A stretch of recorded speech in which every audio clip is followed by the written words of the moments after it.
winning tournaments, and occasionally you fish better than your husband. Sometimes. Sometimes. And so today we want to talk about the path that life takes you down. I was explaining to somebody the other night, as a child who never had a relationship with my father, I was always looking for something, always looking.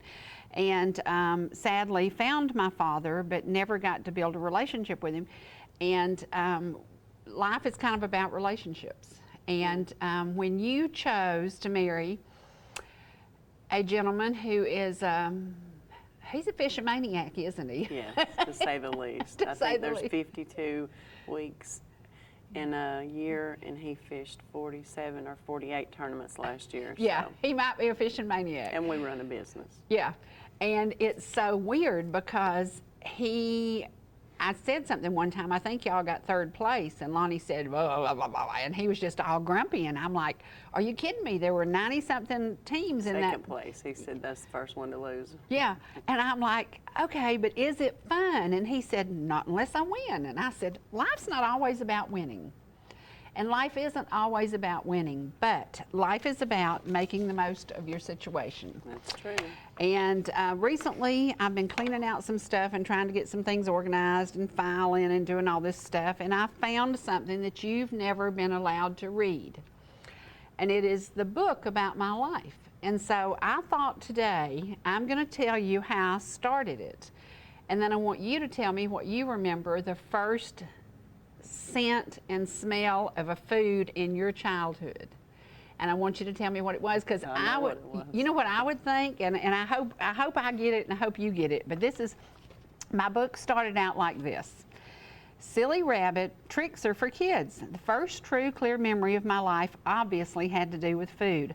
Mama and I lived on Myrtle Street in downtown Atlanta, a tiny apartment, very little money, but I remember the special things Mama did for me. The first really nice stove I had was a beautiful cardboard box with 4 eyes, an oven, and even perfectly drawn knobs. Mama wanted me to learn to cook and wanted me to occupy myself. I did both and have some great memories of fixing tricks for my friend Kim, who would come to play with me. I was about 4 and Kim was a little older. Now, today, I still can't stand the smell of Trix cereal. Oh, wow. What's your first smell-o-vision of your life? What do you remember? Probably bacon at Mama Martin's. Really? Okay, My wow. favorite thing to eat was cold bacon after it had already sat in there until lunchtime, because me and Papa would be out feeding chickens and slopping hogs and all this. Yeah. And at lunchtime I would come in and get cold bacon and a cold biscuit. And I could see it sitting there. But my first actual thought was a bologna sandwich, Yes, because with my cold grandmother, bread. Yes. She put the bread in the Because I lived on refrigerator, them. and she used JFG mayonnaise, Yes. which is so disgusting. Yes. And it was 89 cents a quart, and she bought the bologna with that red thing that you That pull you off had to take around off it. of it, Yes. So a lot of our life, our first memories are an amazing meal or an amazing something, you know, you walked by somebody's perfume and you loved it, or you walked by and you smelled a man's cigar and you were like, I don't even smoke and that smells good, you know. So life is often filled with scents. Yes. And it's so strange to me, because when I started writing this, it was because I was remodeling Harris Farm, and I was sitting on this huge roll of carpet next to this guy, and we were talking about our past, and I said, Kim, what do you remember about our past? I said, does Trix cereal mean anything to you? And he said, oh my gosh, yes, I hate the smell of Trix. And I said, isn't that weird? 2 kids who played together often, and we both hated the smell of Trix, and it was so weird. And I thought, now this has got to be the opening line to the book. So that's how I started the book. And as I went on and I thought about that life experience, I can still remember that apartment. I was only 4 years old, but I remember where the furniture was, how it was placed. I remember the darkness of it, because it was in a triplex on Myrtle Street in Atlanta, and it was an older house that they had split up into apartments, and I remember that. You know, I remember that. And it was a pretty good memory. It was a pretty good memory. And then as life goes on, you throw some memories out there that aren't so pleasant, and you know, and you put them all in there together, and you kind of mix it up, and then you come out with what you get. And a few years ago, I let somebody read this, and he said, "Oh my gosh, wow, how did you get through all of this?" And I said, "I don't know, but God was here, and God was in my plan, and God's plan is always perfect." Right. And I survived things that some people wouldn't have. Right. And I came out, you told me the other day, and you kind of opened my eyes to what was happening with me. I can find humor in some crazy stuff. Right. And you said, "Mama, you need to do stand-up comedy," because even in the darkest moments of my life, I came up with some one-liners. Yes. And you were like, "Mama, you really need to do this." You are and hilarious. I said, "How can I make fun of the sad, sad situation I faced? And how can I do this?" And you kept saying, "Mama, write that down. Do you know what you just said? Mama, do you know what you said?" So you brought me from a very, very dark spot. And I think what really opened my eyes when you said, "Mama, I saw you standing at my sister's casket, but I've never seen you broken." And I was broken. I was broken. And it was so weird. And I said, "Oh my gosh, I've never broken before." Right. And I broke.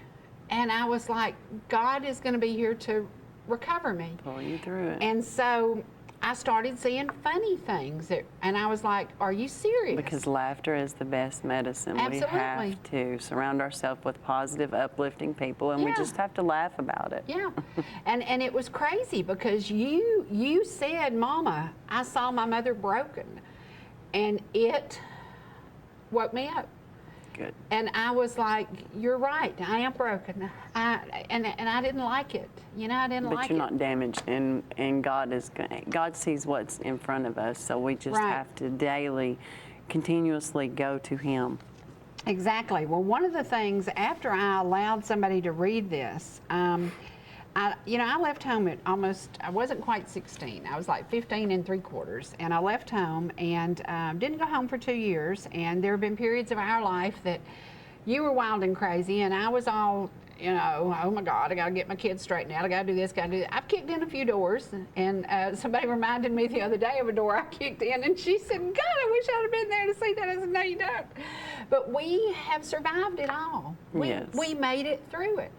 And when I watch you now having Bible study with these people and you go to the Bible for everything. That is your thing. And you will say, "Wait just a minute, I can find something in the Bible that'll justify all of this." And so I found, you gave me this. You've given me several of these. And this one is the one that I really have enjoyed now. It says, and you tell me what you feel about this. "If we have any bitterness or unforgiveness, it's always our fault for not choosing to let it go. It's our responsibility to confess it to God and ask Him to help us forgive and move on with our lives."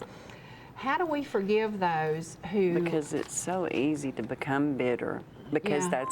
that's a familiar, surely not, and I hit do not disturb.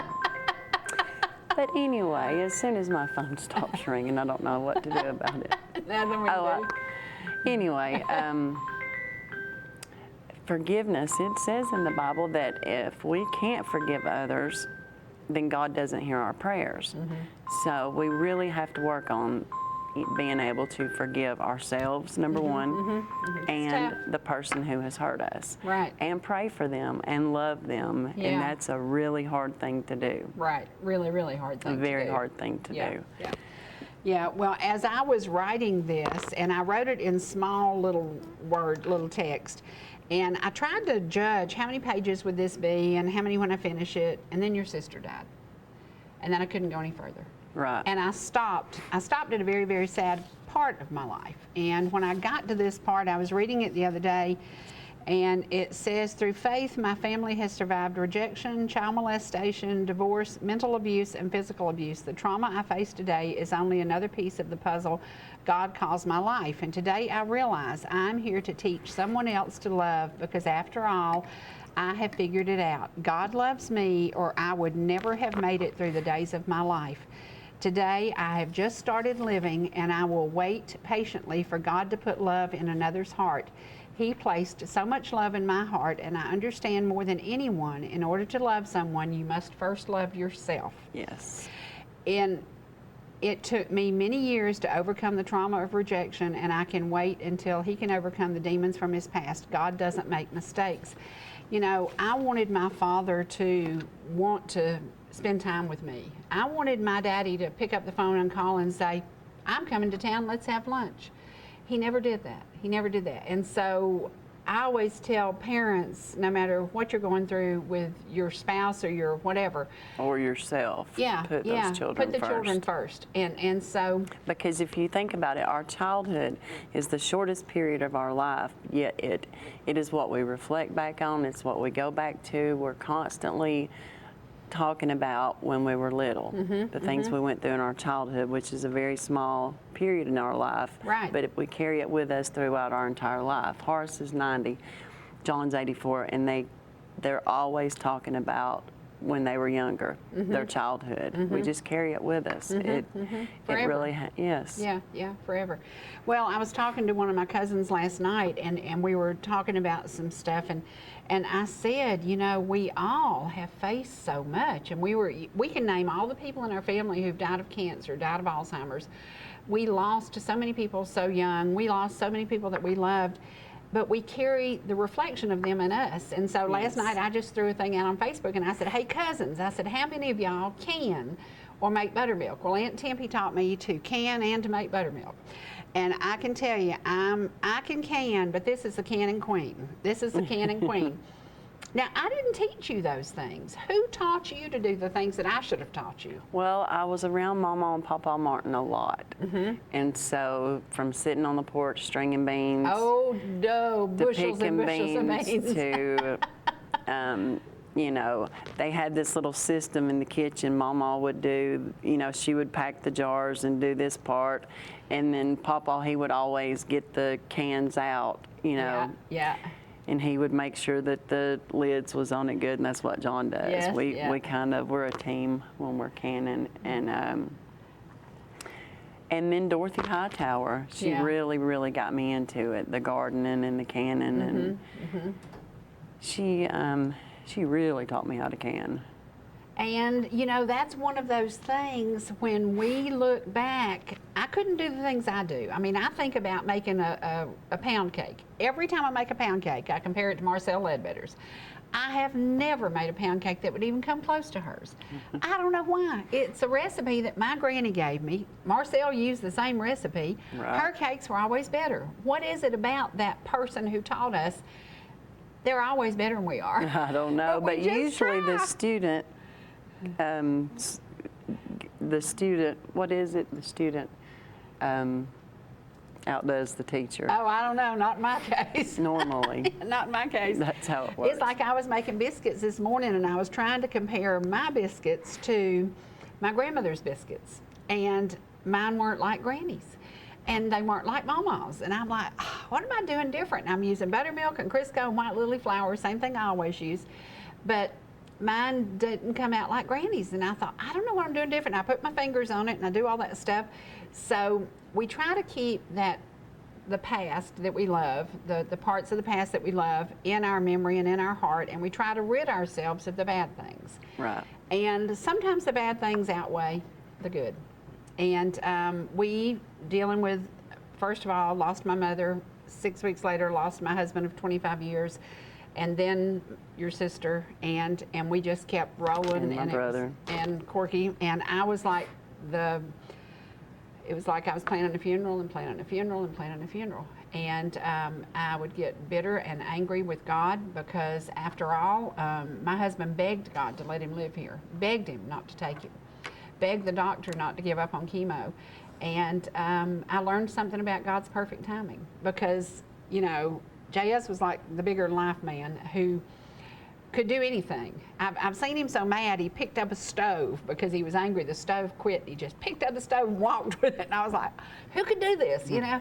But God decided it was time to call him home. Right. And there was nothing anybody could do about it. Right. And I watched that big, strong man who did everything go down to a little bag of bones. Right. And at the end, it was pretty pitiful. Yes. And I remember at the cemetery, you were standing over to the distance, and I played that song It was JS's anthem. He loved the song One More Day.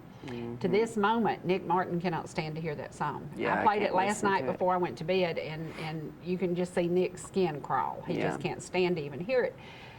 But one more day, if we had one more day in our life, if you knew that today was the last day of your life, what memory would you reflect? Would you make a new memory? What would you do if today was the last day of your life? I'd probably go to the Bass Pro Shop and fish in that big tank up there.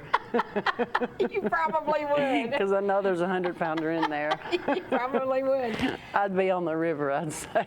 I don't know. Yeah, but we look at our life's experiences and what, if today were that day that you were leaving, what life experience would you want to recall? What life experience would you want to redo? Or what life experience would you want to create? Because Right. that's what life is about. It really is. And when we leave here, you know what is left of us? Memories. And that's Right. it. The memories that people hold of you. And I think, oh my gosh, about the day I left you at the post office. I was thinking about that a couple of weeks ago. Y'all, that is awful. All day long. I watched people go to work and come home from work. It was awful, y'all. I had 3 businesses running. And you thought I had ran away from home. And you were the one that had took me up there and let me out. It was crazy. And of course, minding, don't you go anywhere now. Go in there and mail these, and I'll be right back. You had to run somewhere. Yeah. So I stood there Yes. for yes, hours you did. and hours and Yes, hours. you did. Why didn't you ask somebody to It was call like 7 me? or 8 hours. Well, how old was I? 9? Yeah, pretty much. Yeah. I get the Bad Mom Award for that, don't I? You took me to McDonald's and then shopping. Yes, I did. In I tried to Canton. make amends, but I just got so busy and so crazy, and JS walked in and said, "Where's Bones?" And I said, "Oh, God." And it hit me, and I said, "Oh, no." Sometimes we let life get a hold of us. And do you remember that part of my life, how crazy it was? Yes. With a business Busy, on this busy, corner, busy. business on this corner, business on this corner, the 25 phone lines ringing all the time, and somebody wanting something, and I was like traveling for Kroger, and I was like leaving town, and I was trying to get ready to go to Indianapolis, and I forgot my child. But so many days we would be getting ready to go do something, and the phone would ring, and it'd be Joe Nay from Salt Lake City, Utah. And we would something. unpack. And so it's like we got to change plans, but that's just how it is when you have a business or 3. Yes, yes. And that's exactly And what 5 happened. kids. And 5 kids and 9 dogs. Yeah. Yeah. And we look back on those moments and everything came together. You know, it just came did. together. It came together. I didn't get kidnapped. No, you didn't. Thank God. Y'all, I can't believe I did this, but I did it. Life is about those moments that you reflect, you react, and then you either resume doing stupid stuff or you move on and do something smarter. And I think I got smarter as we went along because when I stopped traveling for Kroger, I wrote them a letter. And I said, I'm no longer going to be able to do your trade shows. I can't do this. And they called me and said, we got this letter. What's this about? And I said, no, I'm serious. I'm going to slow down and I'm going to stay at home and take care of my family. And they were like, no, you're not, because that's not who you are. And I became a little less aggressive about business. Yeah. And I don't know what made me do that. I think Miss Audrey and I were in Tampa. Actually, I know what made me do it. We were in Tampa. It was hotter than Hades. We were doing a trade show, and I looked at her and I said, Miss Audrey, when we get back, we ain't leaving again. I just had had enough of the crazy life. And I drove 150,000 miles one year. That's a lot of mileage. Yeah, I know all about that. Yeah. Driving. Yeah, and we do that, and we are chasing this dream. But I started a business on a corner in downtown Jasper that took off like crazy. I wasn't prepared for what it did. And when Kroger placed their first $12,347 order, I said, yeah, sure, we can do that. When do you want it? And they said 2 weeks. And I said, and I called my crew and they said, we can't do that. And I said, well, we don't have a choice. We have a deadline. And so I've always met those deadlines. Yes. And it was kind of crazy because I think during that time, the kids probably starved to death, JS probably starved to death, the dogs probably starved to death, but we got the order out on time, didn't Right. we? And it was right. the beginning of multiple orders, and we ended up servicing over 300 stores, and we did it. We did it because I said, we can do this. We ordered a lot of pizza. We ordered a lot of pizza. Pizza Box in Jasper Yes. loved us. They loved us. Yes. But when I look back, that was probably one of the happiest times of my life. And then Fred Wyndham walked into my life. Right. And the happiness came. And he brought out something in me that I never dreamed I could do, ever dreamed I could do. And he just kept saying, let's travel, let's do this, let's do this. And I said, Fred, we can't do this. And he said, have you ever done TV like this? I said, never. And he said, I bet you can. And I said, I don't know. And so he would tell me, he'd say, give me something for 30 seconds. And I'd do exactly like 29.6. And he'd say, you're dead on every time. And I said, I don't know how I can do this. But I've never used a teleprompter. I've never used a script. I fly by the seat of my pants, and it's worked for 16 years. Now I'm facing a time in my life. Do I continue doing television, which I love to do? Real estate has been super, super good, and I'm very thankful to once again be #1. And I'm very thankful for sales and associates and clients and people, and I love it. What would I give up? What in my life would I want to give up? Nothing, nothing. Right. I still want to do it all. And I think if it's still fun and you still enjoy it, it's a good thing. Then do it. Yeah, then do it. And I got really tickled because we produced this special here, and thank you Hannah Towns for awesome editing, and we did this special about Loretta Lynn's daughters, and went up to Hurricane Mills and submitted this and did it, and it's getting huge numbers of hits, and everybody really, really loves it, and it was fun. And it wasn't professional. We weren't up there as professionals with cameras. Just a camera. I had a camera and a motorhome, and we spent, I think, 2 days up there and interviewed Betty and Sissy, and just had a really, really great time, and it's getting great hits on YouTube. So YouTube is kind of taking off, and you watch certain people and you learn and you listen, and whether it be recipes or fishing tips. Now you want to do something about fishing because people see you backing a boat down at 5 o'clock in the morning, and they're like, that woman can back that boat down into that. Yes, she can back that boat down. She can also catch the 100-pound catfish. So 76 is my biggest. 76 is your biggest. Okay. Yeah. So if you do a YouTube channel, are you going to do it about fishing? Is that what your goal is? Well, we do a lot of stuff. You know, we're raising game chickens right now, and and John and I are in the kitchen a lot, canning, cooking. Yep. So we have that we could do, but I'm missing fishing. I took the last year off because I just got tired of being on the road so much. You know, Lonnie has to be at work Monday morning, so I would have to drive all day Sunday to get us back home, and then no matter where you were. No matter if we're in Kansas, Oklahoma, Texas. Actually, they just got back from Lake Tawakoni, Texas. In Texas, yep. They got 9th place. He's been fishing with his brother for this last year that I took off, but. Now that John has a knee replacement, he still has to have another surgery, but now that he's got one good knee, he's ready to get on the boat. So maybe we'll start out by going and catching some bait for Lonnie and Donnie. Yeah, that would be good. And it's fun. And you still just enjoy ease back into it because it is really, really hard. You don't realize how much you put into fishing until you're out there 12 and 13 hours on that water trying to catch bait. And you've got to leave at a certain time, and you've got so many 300 miles to go, and so we fly by the seat of our pants. You know, definitely. Got to get bait, got to get to the tournament sign up, got to get to figure out where the fish are.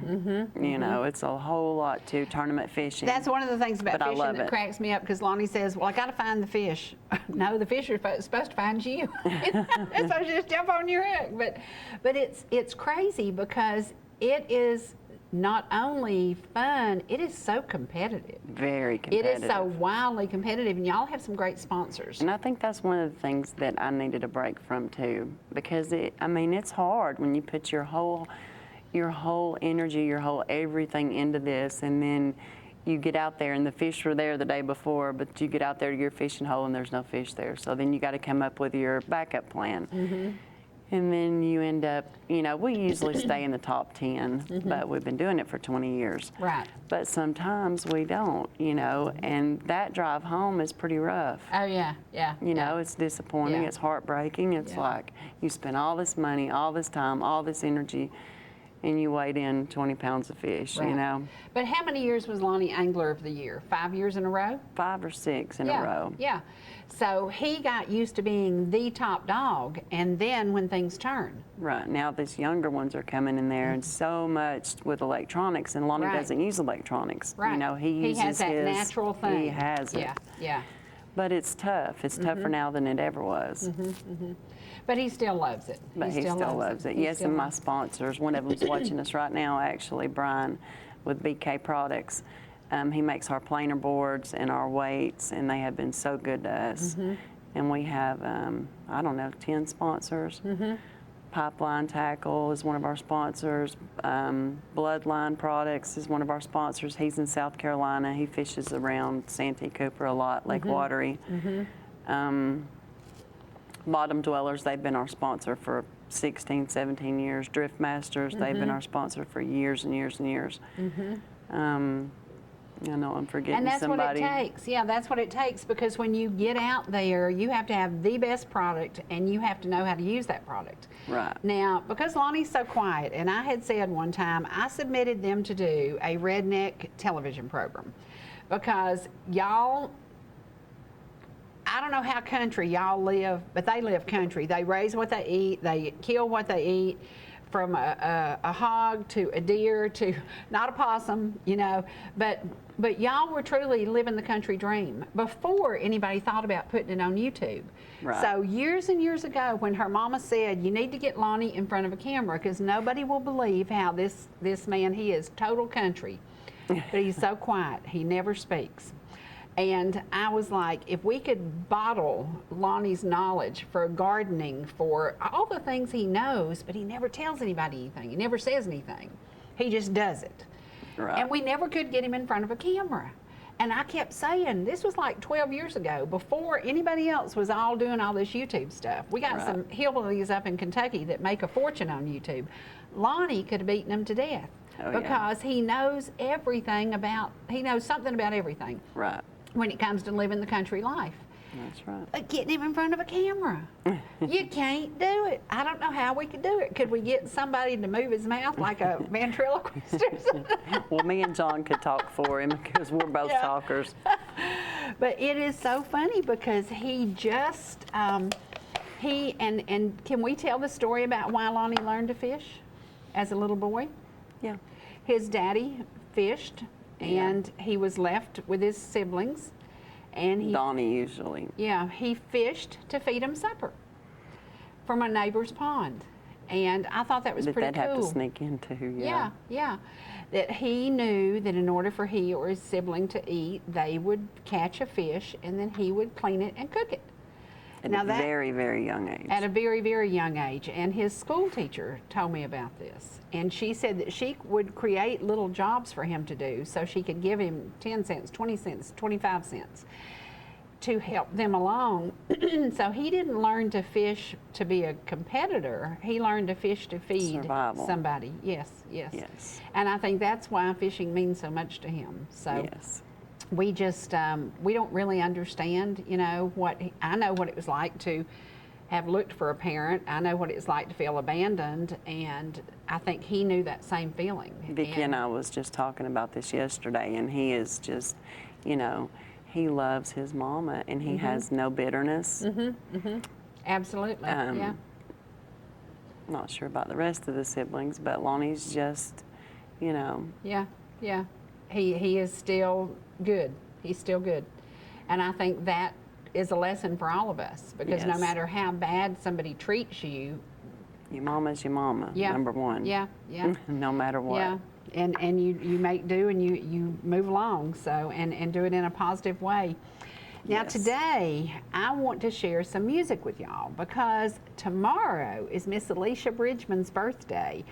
And I might say Miss Alecia is kind of like Travis is the pastor of Antioch Baptist Church, but without Miss Alecia, Travis could not be the pastor of anything, because it takes a heart of gold to be, number one, a pastor's wife, and number two, to sing full time as they do, and to go to all the places they go, to the nursing homes to visit people, to the hospitals. They do everything together. They are the most amazing couple in the world. And What so is that saying about behind every successful man? is a woman. Yes. Yeah, yes, definitely. And Alecia is that woman who she is just so precious. And tomorrow is her big birthday. So we're going to share some of the Bridgeman's music as they came here to ETC, as they traveled around. And I'm not sure what's going to come up first, but we're going to have some music from the Bridgemans.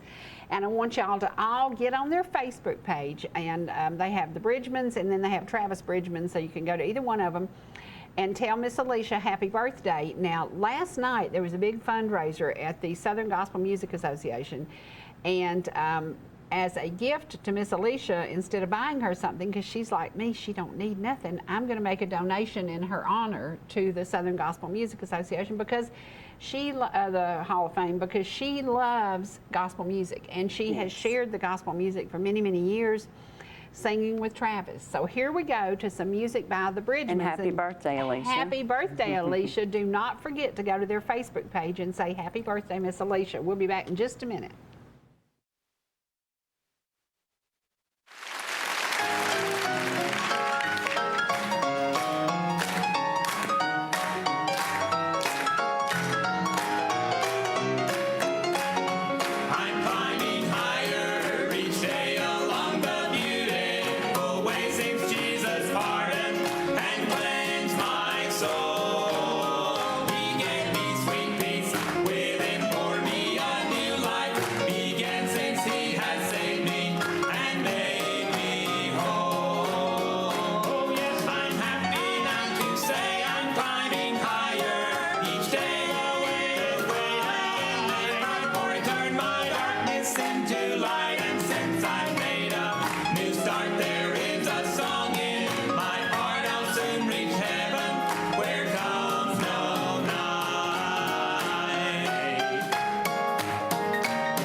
We're going to do one more song by the Bridgemans right quick, and I hope that you will get on their Facebook page and tell Miss Alecia happy birthday, because tomorrow is her birthday. So here we go back to a little bit more music by the Bridgemans. And she's 29 and holding. 29 and holding. Hold on. And it's just been a heavy time, and it's a heavy time for a lot of people. But as Christians, we have to keep our mind on the Lord, keep our eye to the sky, and remember that no matter what the circumstances swirling around us that give us so much unsteadiness and so much just worry and fear in our lives, that no matter what the circumstances, He's still God. And no matter what's going on around us, we know that whatever is out here around us, we have a holy God with his arms wrapped around us that's making us strong enough to walk through these times of our lives. So if you're going through something tonight that's just breaking your heart and you just feel like you can't get through it, listen to the words to this song and know that God is holy and God is in control, and whatever we face right here, right now, he's going to be there with us. He's going to walk through it with us. And then he's going to take us home out of it one day. So just listen to this song. Give your worries and your cares to the Lord and realize he's still God.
Tomorrow. I hope that she has a wonderful birthday.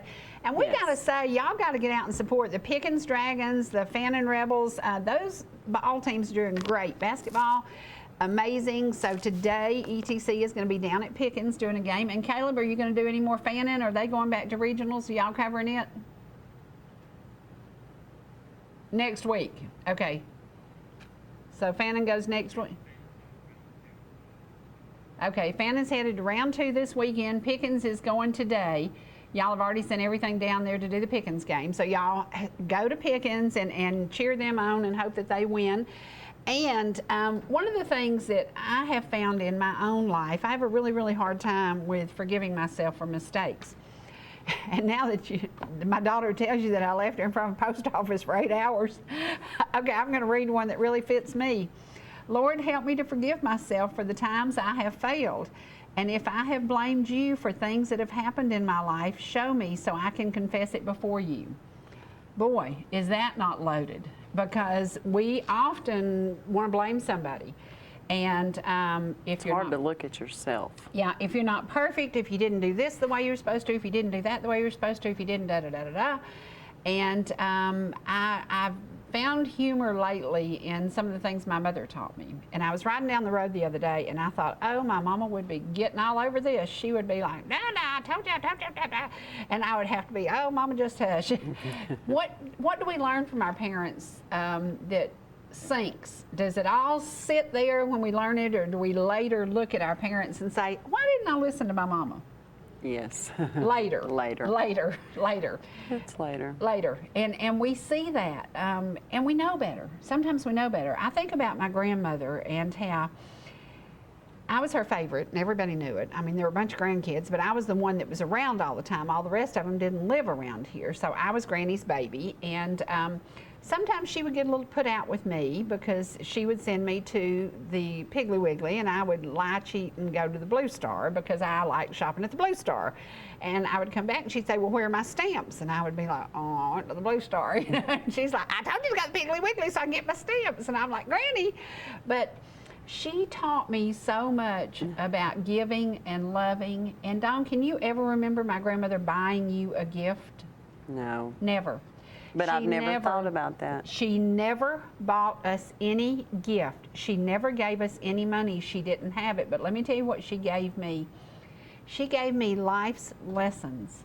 Yes. And I can still see. I still say bread ties on the count of her. Yes. I am so. Yes. Don't throw nothing away. That comes from her. I walked in her little apartment one day, and she was frying chicken. She always bought thighs because they were usually on sale. And she had this little pan that she always fried her chicken in, and the handle had broken off of it like 10 years before this. It's still the pan she used.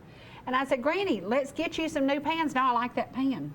There's nothing wrong with that pan. I said, Granny, the handle's off of it. Well, I don't know. I use a dish towel. And I get it. Okay, Granny. She never asked for more. She never wanted more. And I'd say, let's put you a window unit air conditioner. I don't want no window unit air conditioner. I've got a box fan sitting right over there.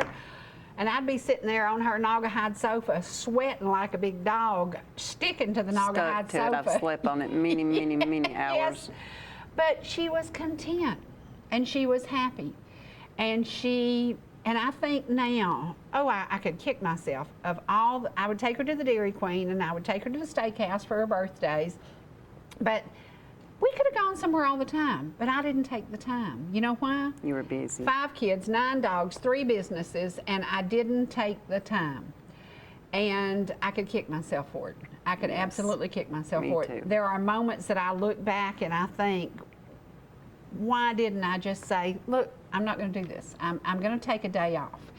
Do you remember when we had the cabin, Appalachia Memories, down on 515, and I would, in July, go next door to the cabin and build a fire. Mm-hmm. And it meant that I was having a really, really tough day. And my crew would see smoke coming out of the chimney in July, and they'd go, oh, no, it's going to be a bad day. She's having a bad day.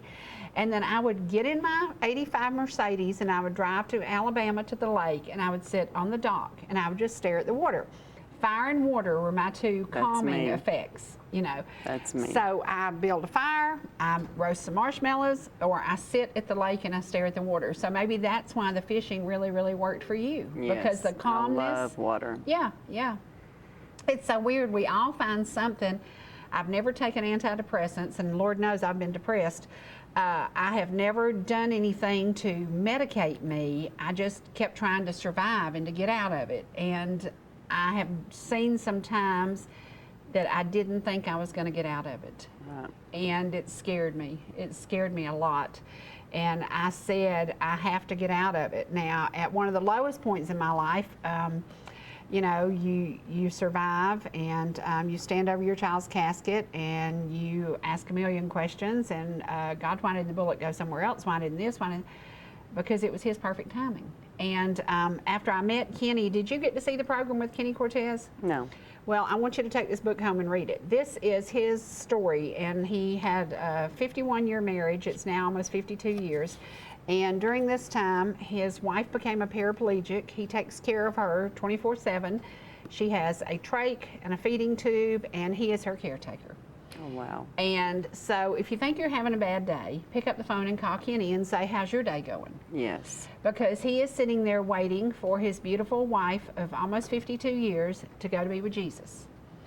And he wants her here with him, although she has no reaction. She's just there. But he brings church to his home so his wife can be there for that. Oh, wow. Now you think about this. You think think you're having a bad day? No, pick up There's this. always somebody out there that's having Absolutely. a much worse And day. I told him, I said, this book just really, really touched my heart. So pick up the phone and you can order it from him. You can get to see him on Facebook. It is Kenny Noble Cortez, and the book is called Culture Jock. And he was a disc jockey in many, many radio stations all around the country. And he wrote this book. Somebody just said, hey man, it sounds like there's a book in you. And it's like when I started writing this, it was kind of weird because I thought, and I remember this is when my parents got a divorce when I was in the 3rd grade. Now, nobody wants to be a divorced kid then, because back then, nobody was getting divorces. Florida was a nice place, but life went from bad to worse. Mama and Daddy just couldn't get along. Roy was almost 5. In one of those dreaded fights, Mama, Roy, and I moved to 1002 36th Street. Daddy and the 3 older kids stayed together. It's strange how to think about all that happened. Daddy was just looking for a housekeeper, and he and Mama ended up married. I wonder how many times he wished he had just cleaned his own house. In the years we were a family, Daddy adopted Roy and I, and I'm glad that he did. Kids are cruel, and it would have been hard in the olden days to explain our names being different. Goodness, it was hard enough to be the only kid in the 3rd grade with divorced parents. Can you imagine if everyone had known the whole story? If you told the whole story of your life, what would people think? What would they think? Right. My mother wasn't married to my father in 1951. That was not something that was normal. She was going to give me away. She chose not to. I watched now the guys who do the movies Courageous and all the great Christian movies are doing a movie about adoption now, and I'm so excited about it because even though Daddy, who adopted me, he and Mama ended up divorced a few years later, I still have a great relationship with my sister and the boys. The boys are 75 years old.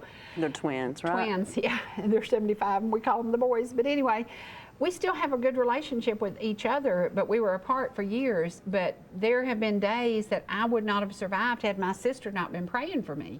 Yes. So you think about that. God's plan is perfect because when we became sisters, she was 7, I was 5, and we're now at our age, and she has been my greatest support, and she is my biggest prayer partner, and she belongs to a big church and has a lot of prayer partners, and she always says we're going to pray through this, and that's what she does, and I look at my sister's example of her life.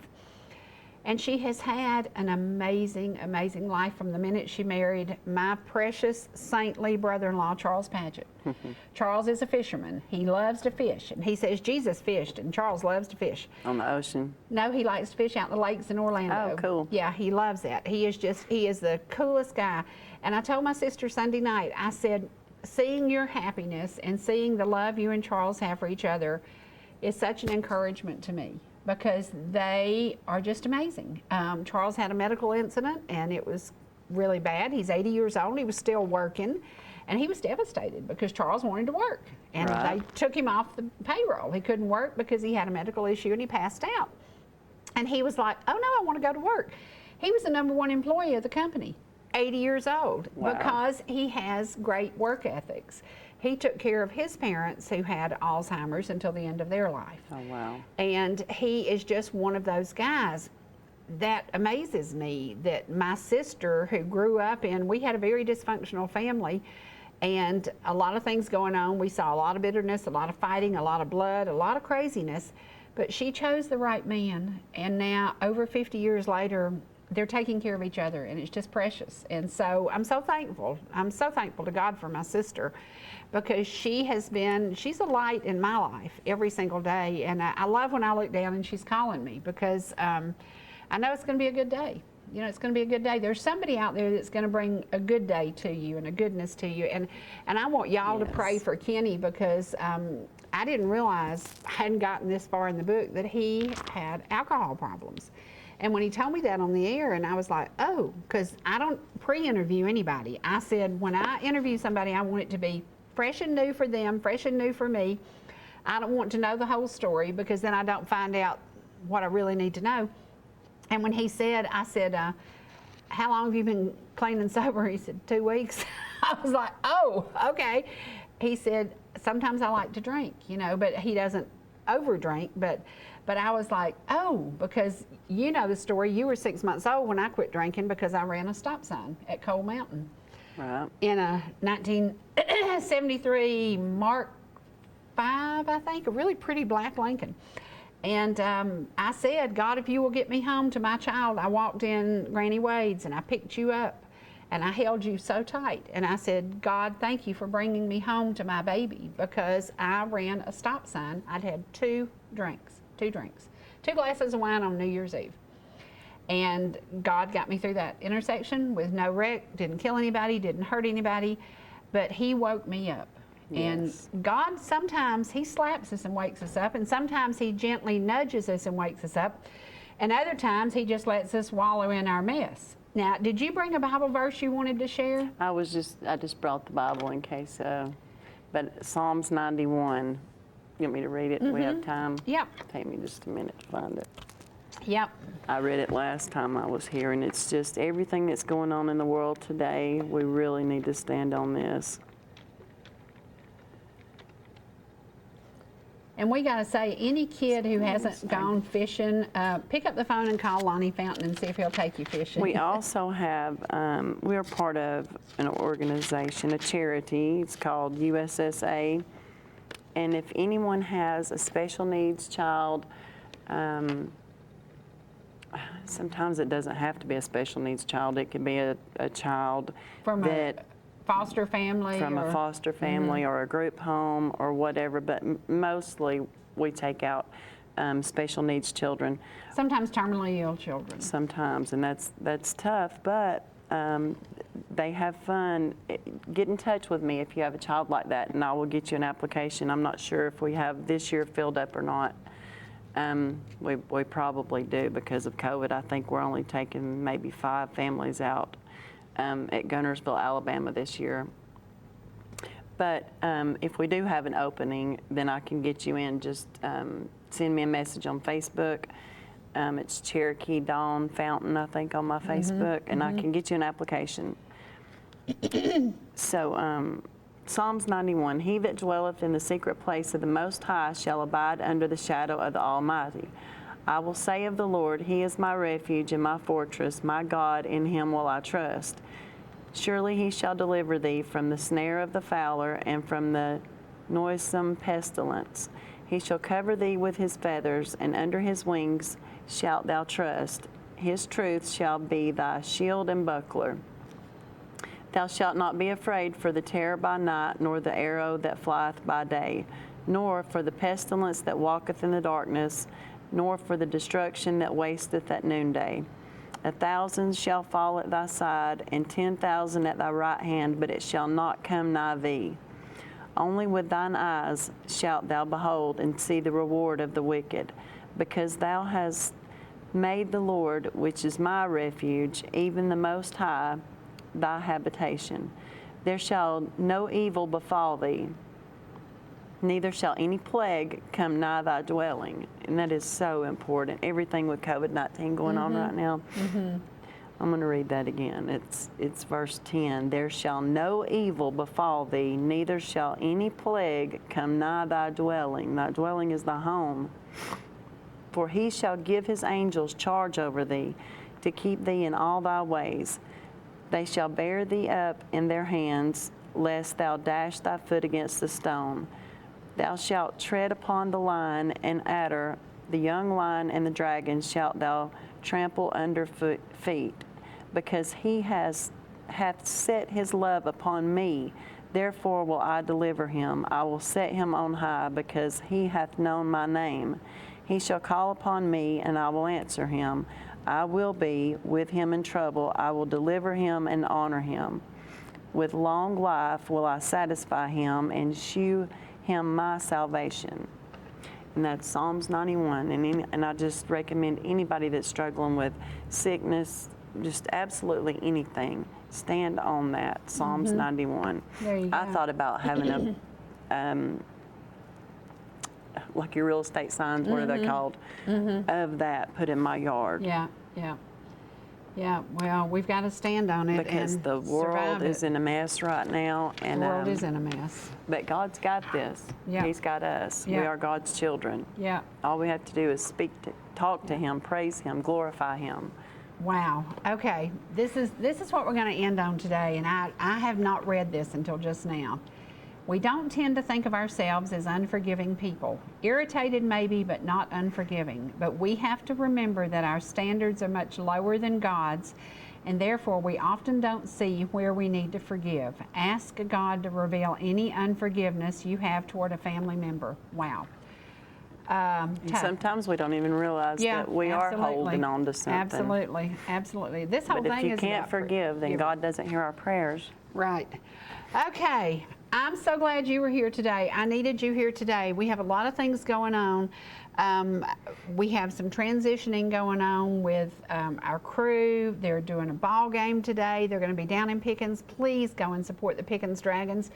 Please support each other. And again, Dawn talked about this before we went live on ETC. Please get in touch with me. Go by Deb's Bakery. Go by the Robin's Nest in Jasper and pick up a CD to support Selena. These are $10 each, and I have about 12, I think, left with me. And then I've known her all my life. it's a tough time, but we can pray her through this. So we're going to help pray Selena through. She had her third chemo on Monday. I was concerned because I didn't see a post last night, but I don't want to bother her. I want her to rest, and revitalize and come out of this doing well. So $10 each. $10 each, and some great music to just ride down the road and listen to and encourage yourself.